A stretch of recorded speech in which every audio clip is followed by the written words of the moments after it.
Hello viewers, आज हम जो हमारा एम्प्रो का SCR डोजर टेस्टिंग मशीन है उसको लाइव टेस्ट करेंगे। जो कमिंस का हमारा BS6 का डोजर है, जो कमिंस UL2 डोजर है, उसको हम यहाँ पे टेस्ट करेंगे। तो यहाँ आप देख पा रहे हैं कि सारे सेटअप लगे हुए हैं। जैसे हमारा जो SCR मशीन है, स्क्रीन लगा हुआ है, फिर यहाँ पे जो कमिंस UL2 का डोजर है वो है, और उसका जो नोजल है वो भी आपको दिख रहा है। अब क्या है, सारे कनेक्शन वैसे हमने करके रखे हैं, जैसे आपको दिख रहा होगा। तो मैं एक बार बता देता हूँ कि कैसे करना होता है। अब यहाँ देखिए, दो कनेक्ट आउटलेट आता है, एक इन आता है और एक आउट आता है। जो आपका इन वाला कनेक्शन है वो आएगा आपका ये जो जैसे हमने डिस्टिल वाटर का एक वो लेके रखा है कंटेनर, उससे इन में आएगा, और जो आउट वाला सेक्शन है वो जाएगा आपका नोजल में। और नोजल का जो रिटर्न है हमने अलग से वहाँ पे देके रखा है, जो रिटर्न इसमें जाएगा तो वो वहाँ पे कलेक्ट होगा। तो इस तरीके से कुछ सेटअप करना होता है जो भी डोजर आपके पास आता है। तो जो हमारे पास कमिंस UL2 का डोजर है वो आपको दिख रहा होगा, कुछ इस तरीके का है। अब हम क्या करेंगे, इसका लाइव टेस्ट करेंगे। जो इसके फंक्शन टेस्ट है या कंपोनेंट है, इसके सारे टेस्ट करेंगे। तो यहाँ आप देख पा रहे हैं, जो मैंने केबल है उसको डोजर से कनेक्ट करके रखा है एक्सटेंशन के थ्रू। तो पहले हम ये जो कनेक्टर्स है इसमें कनेक्ट करते हैं।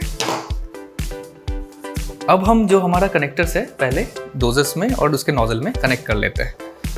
अब यहाँ आप देख पा रहे हैं, सबसे पहले मैं जो अपना UL2 का डोजर है उसको कनेक्ट करता हूँ।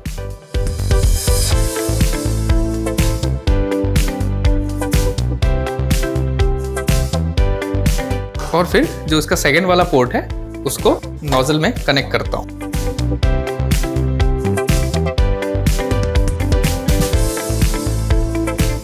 अब जैसे आप देख पा रहे हो कि मैंने सारे कनेक्शन यहाँ पे कर दिए।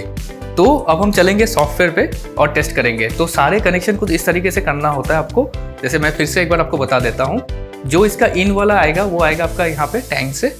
सेकेंड हो गया जो इसका आउट वाला, जो आपके मेन डोजर से आउट वाला कनेक्शन है वो आ जाएगा आपके नोजल पे। और नोजल का जो रिटर्न वाला है वो अलग से आपको टैंक में, या फिर जैसे आपको ईजी हो अब वैसे दे सकते हो। हमने इस फनेल में इसका रिटर्न का दे के रखा है। तो अब हम इसको टेस्ट करेंगे लाइव। अब जैसे आप लोग देख रहे हैं कि हमने कंप्लीट सेटअप कर दिया इसका। तो अब हम इसका जो कंपोनेंट्स है और इसका जो डोजिंग है वो टेस्ट करेंगे लाइव, और देखेंगे कि जो हमारे पास ये डोजर है वो सही से काम कर रहा है कि नहीं। अब और एक चीज़ है, यहाँ पे आप देख पा रहे हो, जो मैंने लास्ट वीडियो में भी बताया था, जो ऑपरेशन मैनुअल हमने यहाँ पे दिया है, इसमें कंप्लीट प्रोसीजर है कि कैसे आपको डोजर्स कनेक्ट करना होता है।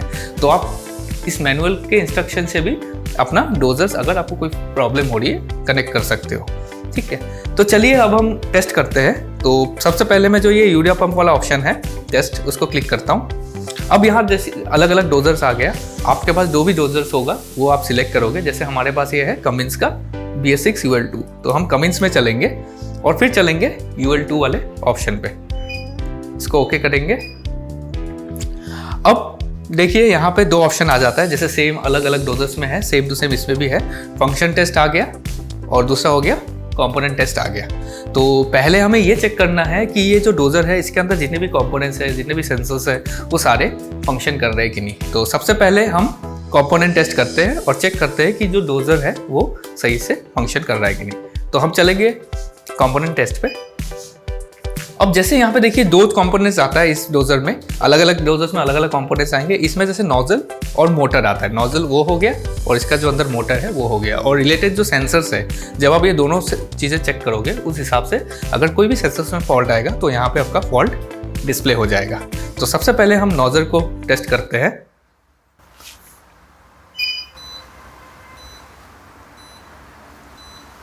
जैसे आपको साउंड यहाँ से नजर आ रहा है, ये जो साउंड है आप सुन पा रहे हो, इसका मतलब नोजल जो है आपका सही फंक्शन कर रहा है और कोई कोड आपका नहीं आ रहा है। अब जैसे मैंने नोजल टेस्ट किया तो आप देख पा रहे हो कि टाइमर खत्म हो गया है और कोई भी फॉल्ट नहीं है। इसका मतलब मेरे नोजल के सारे कंपोनेंट्स और नोजल परफेक्टली वर्क कर रहे हैं। अब हम इसको टेस्ट करेंगे, इसका जो मोटर है।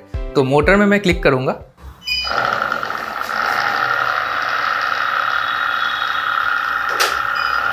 तो मोटर का साउंड आपको आ रहा है, इसका मतलब आपका जो मोटर है वो भी परफेक्टली वर्क कर रहा है। तो हमें यह कंफर्म हो गया कि हमारा मोटर भी सही है और उसके रिलेटेड जितने भी कंपोनेंट्स हैं वो भी परफेक्टली वर्क कर रहा है।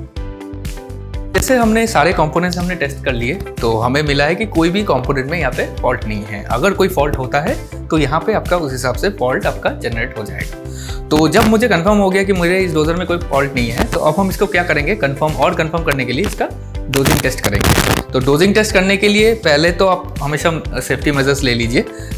जो आपके जैसे ये टैंक आपका वो लगा रखा है हमने डिस्टिल वाटर का, उसके बाद रिटर्न का, ताकि जो आपका पानी हो जब आप टेस्ट करते हो अगर पाइप ऐसे छोड़ दोगे तो पानी स्प्रेड होकर आपका मशीन में जाएगा तो मशीन डैमेज हो सकती है या फिर आपकी कोई कंपोनेंट या इलेक्ट्रिकल शॉर्ट सर्किट हो सकती है। तो सेफ्टी मेजर्स लेना बहुत ज़्यादा ज़रूरी है कभी भी आप टेस्ट करते हो। तो चलिए अब नेक्स्ट टेस्ट में चलते हैं, फंक्शन टेस्ट। तो फंक्शन टेस्ट में हमें यहाँ पे डोजिंग करना होता है। तो डोजिंग के लिए सबसे पहले क्या प्रोसीजर है, ये जो प्रोसेस है सारे डोजर्स में सेम है। पहले क्या होता है, आपको डोजर में प्रेशर बिल्ड करना होता है। उसके बाद आपको जब आपका प्रेशर बिल्ड हो जाएगा, यहाँ पे आपकी वैल्यू आ जाएगी 700 kPa के या 800 kPa के ऊपर ज़रूरी होता है इस डोजर के लिए।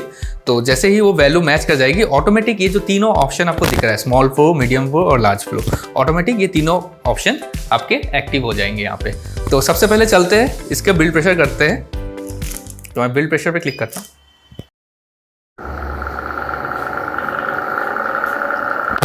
आपको साउंड आ रहा है और यहाँ पे आप चेक करोगे कि प्रेशर जो है वो धीरे धीरे इंक्रीज हो रहा है।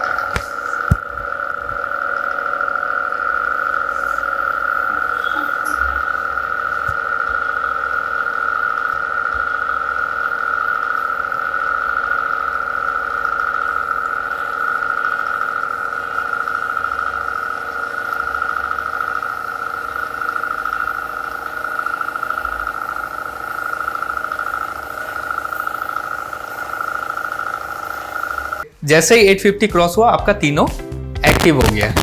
तो अब हम क्या करेंगे, इसका डोजिंग टेस्ट करेंगे और देखेंगे जो ये नोजल है वो सही से डोजिंग कर रहा है कि नहीं। तो हम मीडियम में क्लिक करते हैं।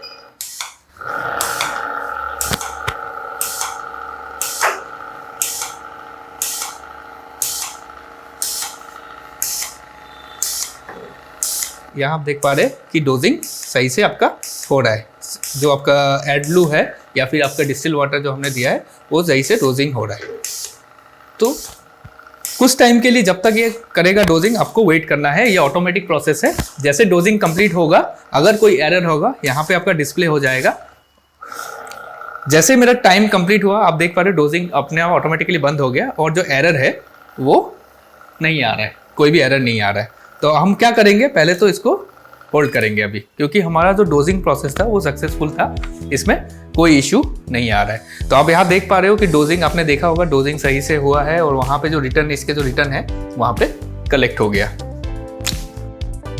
जैसे हमारा आपने देखा कि डोजिंग सक्सेसफुल हो गया, हमने डोजिंग टेस्ट किया, प्रेशर बिल्ड हुआ, डोजिंग टेस्ट हुआ। आपने यहाँ पे देखा जो यूरिया स्प्रे हो रही थी परफेक्टली हो रही थी, टाइमर के हिसाब से अपने आप यूरिया स्प्रे हुआ, फिर ऑटोमेटिकली ये बंद हो गया और कोई भी एरर नहीं आया। इसका मतलब आपका जो ये दोनों मेरे पास डोजर्स है, नोजल और डोजर, दोनों परफेक्टली वर्क कर रहा है। अब क्या है, जैसे आपके पास डोजर, ये आपके पास कोई भी डोजर्स आ सकता है, मल्टीपल डोजर आ सकते हैं। तो कभी भी डोजर आता है, आपने कंपोनेंट टेस्ट किया, कोई फॉल्ट मिला, आपने रिजोल्व किया उसको, उसके बाद डोजिंग टेस्ट किया आपने कंफर्म करने के लिए आपका डोजर सही से काम कर रहा है कि नहीं। अब डोजिंग टेस्ट करने के बाद क्या होता है, जब आप प्रेशर बिल्ड करते हो इसके अंदर यूरिया या फिर डिस्टिल वाटर जमे हुए होते हैं। मे भी हो सकता है कि अगर कोई कस्टमर जो यूरिया यूज़ करते हैं, क्या हो सकता है, अगर आपने डोजिंग टेस्ट किया, आपका परफेक्टली वर्क किया और आपने क्या किया, जो इसके अंदर यूरिया है वो जमे हुए थे और आपने बहुत दिन के लिए ये जो डोजर है ऐसे रख दिया, तो क्या हो सकता है, यूरिया क्या हो सकता है अंदर जम जा सकता है और क्या हो सकता है आपका डोजर को डैमेज कर सकता है। जबकि आपने डोजर पहले ही ठीक कर दिया, लेकिन एक गलती की वजह से आपका फिर से डोजर में इशू आ सकता है। जब आप गाड़ी में लगाओगे आप देखोगे फॉल्ट फिर से आ रहा है। तो हमेशा जब भी आप डोजर टेस्ट कर लोगे, सारा टेस्ट आपका खत्म हो जाएगा, हमेशा इसका प्रेशर या फिर इसके अंदर जो यूरिया है उसको रिलीज करना जरूरी होता है। उसको हम कैसे करेंगे, यहाँ पे ऑप्शन आपको दिख रहा है एम्प्टिंग वाले ऑप्शन से हम इसका जो प्रेशर है या फिर सारे इसके अंदर जो यूरिया जमे हुए हैं उसको बाहर वापस निकाल देंगे। तो कैसे करेंगे, अब हम इसको एम्प्टिंग करेंगे।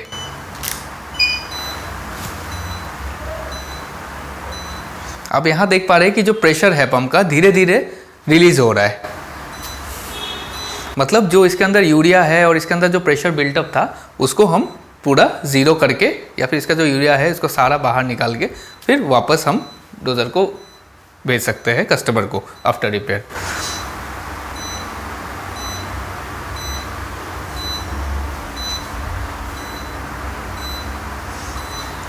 तो यहाँ आप देख पा रहे हैं कि जो प्रेशर है वो बिल्कुल ड्रॉप हो गया। कहाँ 400 kPa दिखा रहा था, 5 आ गया और ऑटोमेटिक एम्प्टिंग वाला टाइमर भी ऑफ हो गया। इसका मतलब है हमने जो प्रेशर था वो भी रिलीज़ कर दिया इसमें। अब आपका डोज़र रेडी है, आप उसको कस्टमर को भेज सकते हो। तो कुछ इस तरीके से आपको डोज़र जो है टेस्ट करना है एम्प्रो की SCR मशीन के द्वारा।